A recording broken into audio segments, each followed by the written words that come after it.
आप सरवाइव करके बहुत कुछ ऐसा उखाड़ नहीं लेंगे। जब पूरी दुनिया खत्म हो ही जाएगी तो आप अकेले रहकर क्या कर लेंगे?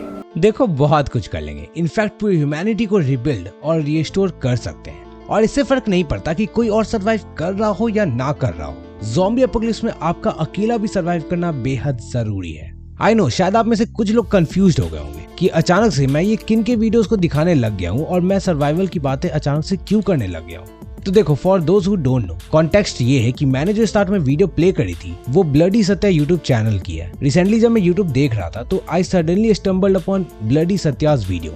और आप सबको बता दूं कि ब्लडी सत्या यानी कि निखिल के वीडियोस को मैं पहले से देखते आ रहा हूँ and literally he is among some of the hard working YouTubers जो ओले गिरे, सर्दी पड़े या ज़ॉम्बी एपोकलिप्स से क्यों ना हो जाए, हर दिन ये एक शॉर्ट्स और एक लॉन्ग वीडियो तो कम से कम डालते ही हैं, जो कि मैं काफी अप्रिशिएट करता हूँ as it takes a lot of hard work. पर कई बार जल्दी में वीडियो बनाने के कारण हम अनइंटेंशनली कुछ ऐसा बोल देते हैं जो शायद हम मीन भी नहीं करते। और यहाँ ब्लडी सत्या ने भी कुछ ऐसा ही कहा है जो शायद सुनकर कई सर्वाइवलिस्ट और प्रेपर्स भी डीमोटिवेट हो जाए। खैर, आते हैं अपने टॉपिक पर। तो हमारे सत्या भैया ने कुछ दिनों पहले अपने मेन फेवरेट टॉपिक पर यानी कि ज़ॉम्बीज पर वीडियो बनाई थी। उन्होंने इस वीडियो में बताया था कि how to survive a zombie apocalypse, आपको अपोकलिप्स होने पर कहाँ जाना चाहिए और भी थोड़ी बहुत चीजें जो आमतौर पर आप सबको तो पता होगी। पर उन्होंने उसमें कुछ ऐसी बातें कह दी जो हमारी दिल को छू गई। मतलब कि उन्होंने ऐसी बातें कही जिससे शायद जो प्रेपर्स और सर्वाइवर्स हमारी वीडियोस को देखकर और बाकी कंटेंट क्रिएटर्स की वीडियो देखकर ज़ॉम्बी एपोकलिप्स या किसी भी और डूम्सडे में सर्वाइव करने की प्लानिंग करते हैं वो भी डिमोटिवेट हो जाएंगे। एंड यार, वी ऑल नो कि ज़ॉम्बी एपोकलिप्स के टॉपिक पर हमने कितनी सारी वीडियोस बनाई हैं, कई बार डिटेल रिसर्च करी है और तो और ज़ॉम्बी एपोकलिप्स से सर्वाइव करने के लिए क्या क्या चाहिए, इन सब चीजों को टोटली कवर किया है। तो कोई अगर कुछ डिमोटिवेटिंग चीजें हमें बताए तो हम ऐसा कैसे रहने देंगे? मतलब कि हमें क्लियर तो करना ही होगा ना। तो आई हाईली रिकमेंड कि इस वीडियो को स्पेशली देखते जाओ। मैं इसमें ब्लडी सत्या ने जो बात कही उसका रिप्लाई दूंगा। आपको ये बताऊंगा कि कुछ लोग ऐसा बोलते हैं कि जब फैमिली नहीं रहेगी तो हमें सर्वाइव करने की क्या जरूरत है, यानी कि अकेले सर्वाइव करके हम क्या ही करेंगे। कई लोग ऐसा कहते हैं कि जब दोस्त नहीं होंगे, जब फैमिली नहीं होंगे और जब सबके सब ज़ॉम्बीज बन जाएंगे तो अकेले सर्वाइव क्यों ही करना है और इससे हमें क्या ही बेनिफिट होगी। तो इस वीडियो में मैं इन सब चीजों की ही रियलिटी बताऊंगा और आपको इम्पोर्टेंस बताऊंगा सर्वाइवल की। तो चलो जानते हैं क्यों अकेला ही सही पर ज़ॉम्बी एपोकलिप्स में आपको सर्वाइव करने की कोशिश जरूर करनी चाहिए। क्यों ज़ॉम्बी एपोकलिप्स होने पर, अकेले होने पर भी आपका सर्वाइव करना बहुत ज्यादा जरूरी है। कैसे किसी को पता चलेगा कि पूरी दुनिया खत्म हो चुकी है और सभी लोग मारे जा चुके हैं। क्यों डूम्सडे में इवन तो जब आपका कोई भी अपना जिंदा ना हो तब पर भी आपको जीने की होप नहीं खोनी चाहिए। और क्या जो हमारे सत्या भैया ने अपने उस वीडियो में बताया था वो सही था? मतलब कि हम जिंदा रहकर आखिर क्या ही उखाड़ लेंगे?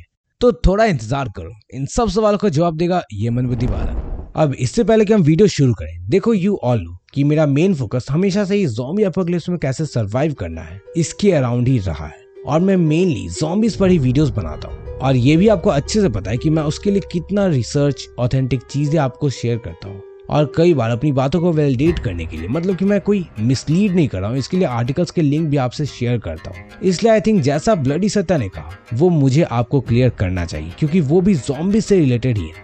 तो हमारे सत्या भाई ने जस्ट वीडियो को शुरू ही किया था और वो एकदम टू द पॉइंट बना रहे थे। उन्होंने सही टिप्स भी दिए पर उन्होंने दो बड़ी गलती कर दी, यानी कि उन्होंने दो चीजें सही नहीं बताई जो आई थिंक मुझे आपसे शेयर करनी चाहिए।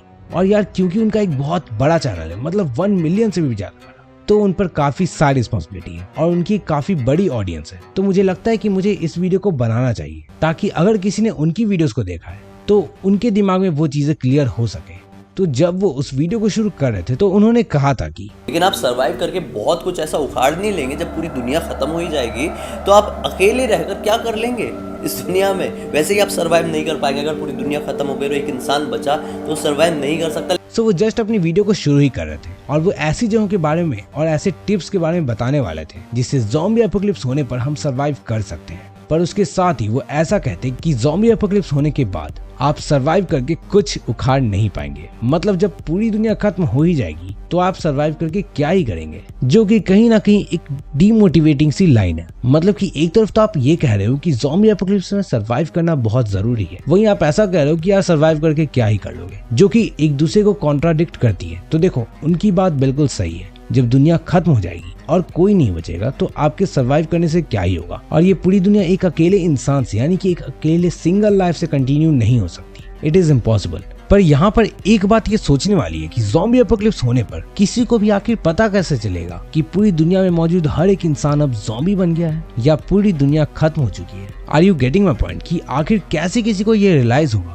कि ज़ॉम्बी एपोकलिप्स से धरती पर मौजूद हर एक इंसान अब ज़ॉम्बी बन चुका है और अब इस दुनिया में कोई भी लिविंग नहीं है। नहीं, देयर इज नो सच वे, मतलब कि ऐसा कोई अभी तरीका नहीं है जिससे हम ज़ॉम्बी एपोकलिप्स होने के बाद ये जान पाए कि पूरी दुनिया का खात्मा हो गया है। मतलब कि हो सकता है कि आप ये सोचकर डिप्रेशन में चले जाओ कि आप इस दुनिया में इस कैटास्ट्रॉफी के बाद अकेले व्यक्ति बचे हो, और अब चूंकि आपने भी सत्या भैया की वीडियो देखी थी तो आप उम्मीद खो चुके होंगे, तो अब कुछ नहीं हो सकता और आप बिना किसी सर्वाइवर को ढूंढे हुए यानी बिना किसी कोशिश के ही सुसाइड वगैरह कर लोगे, क्योंकि जी करके क्या ही फायदा जब कोई और बचा ही नहीं है। पर यहाँ पर बात ये सोचने वाली कि आप जहाँ सोच रहे हो कोई और जिंदा नहीं बचा है, वहीं कोई और भी ऐसा सोच रहा हो कि कोई और जिंदा नहीं बचा है। मतलब आप समझ रहे हो कि ये साइकोलॉजिकल खेल है कि यहाँ पर दोनों लोग जिंदा हैं लेकिन कोई भी ये कोशिश नहीं कर रहा है, क्योंकि आप लोग के दिमाग में पहले से फिट कर दिया गया है कि इस दुनिया में अब कोई भी जिंदा नहीं है। वहीं अब आप ऐसा सिनेरियो सोचो जहां पर अब आप में जीने की होप है, आप सरवाइव करना चाहते हो, आप अपनी हिम्मत नहीं हार रहे हो और हर दिन आप कुछ ना कुछ नया एक्सप्लोर करते हो, क्योंकि अब इस दुनिया में आपके अकॉर्डिंग कोई भी नहीं है लेकिन आपको अभी भी जीना है, सरवाइव करना है। तो अब जब दोनों सर्वाइवर्स इस होप में ढूंढने लगेंगे कि कहीं कोई जिंदा बचा हो, तो ऐसी चांसेस है कि आपको दूसरा पर्सन मिल जाए या उस दूसरे पर्सन को आप मिल जाओ। और अगर दोनों सर्वाइवर्स की जेंडर अपोजिट हुए तब तो यार पूरी ह्यूमैनिटी रिस्टोर हो सकती है। तो जस्ट एक पॉजिटिव थिंकिंग से आप एक पूरी दुनिया को खत्म होने से बचा सकते हो।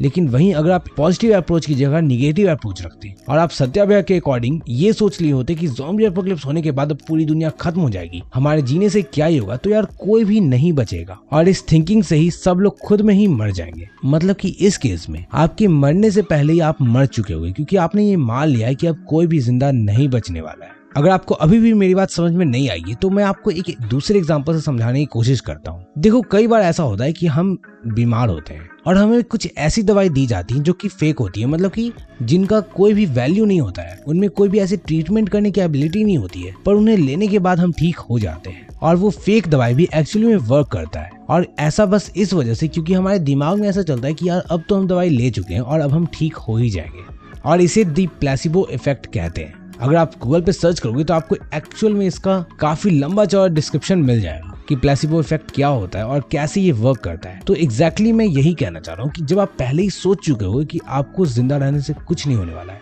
या आप अकेले जिंदा होकर क्या ही उखाड़ लोगे, तो आप ज़ॉम्बी एपोकलिप्स होने से पहले ही मर जाओगे। और वहीं दूसरे लोग जो ये मान कर बैठे हुए हैं कि यार उनको तो जीतना है, उनको जीना है आगे, उनको आगे सर्वाइव करना है, तो इससे फर्क नहीं पड़ता कि यार कोई जिंदा हो या ना हो। अगर वो अकेले भी जिंदा है तो वो आगे अपने इस स्ट्रॉन्ग बिलीफ से दूसरे सर्वाइवर्स को भी ढूंढ सकते हैं। और बिल्कुल कुछ ऐसा ही हमने आई एम लेजेंड की एक एनिमेटेड स्टोरी में भी देखा था कि जहां हमें एनिमेटेड स्टोरी में दिखता है कि ज़ॉम्बी एपोकलिप्स होने के बाद जापान में एक लड़की अकेले बची थी, वो भी आखिर में डिप्रेस्ड होकर सुसाइड कर लेती है, क्योंकि वहां पर वो भी इस बात से अवेयर नहीं थी कि कोई जिंदा बचा है या नहीं, और वो भी कुछ ढूंढने की कोशिश नहीं करती क्योंकि वो माइंड में सोच चुकी होती है कि वो मर जाएगी और वो अकेले बची है। वहीं आई एम लेजेंड की मूवी में हम देखते हैं कि डॉक्टर रॉबर्ट नेविल कई सालों तक सर्वाइव करते हैं और एंड में क्योंकि उन्हें सरवाइव करना था तो उन्हें एक अपनी पार्टनर भी मिलती है जिसके साथ वो आगे लाइफ कंटिन्यू भी करते हैं। सो इसलिए you should fight to survive, क्योंकि अगर कोई और भी जिंदा है और आप भी जिंदा रहने की होप रखते हो तो आप लोग आगे चल करके बाद में टीम अप हो सकते हो और ह्यूमैनिटी को रिबिल्ड कर सकते हो। खैर, तो देखो यही सब कुछ वजह है जिस वजह से actually you should fight to survive even if you are alone. मतलब कि इन्हीं रीजन से आपको अकेले होने के बावजूद भी ज़ॉम्बी एपोकलिप्स में सरवाइव करना चाहिए, क्योंकि अगर कोई भी लड़ने की ट्राई नहीं करेगा तो एंड में कोई भी नहीं बचने वाला। Apart from all this, bloody Satya ने सेफली ज़ॉम्बी एपोकलिप्स से बचने वाली जगहों में प्रिजन यानी कि जेल को भी ऐड किया है, पर उन्होंने ये नहीं बताया कि जेल में जाना रिस्की भी है। तो अब अगर आपको ये जानना है कि जेल में जाना क्यों महंगा पड़ सकता है या क्यों आपको जेल में नहीं जाना चाहिए, तो लेफ्ट साइड पर क्लिक करके देख लेना। और अगर आपको ये जानना है कि अगर आप इस पूरी दुनिया के आखिरी व्यक्ति बचे यानी कि आप अकेले बचे तो क्या होगा, तो राइट साइड पर क्लिक करके देख लेना।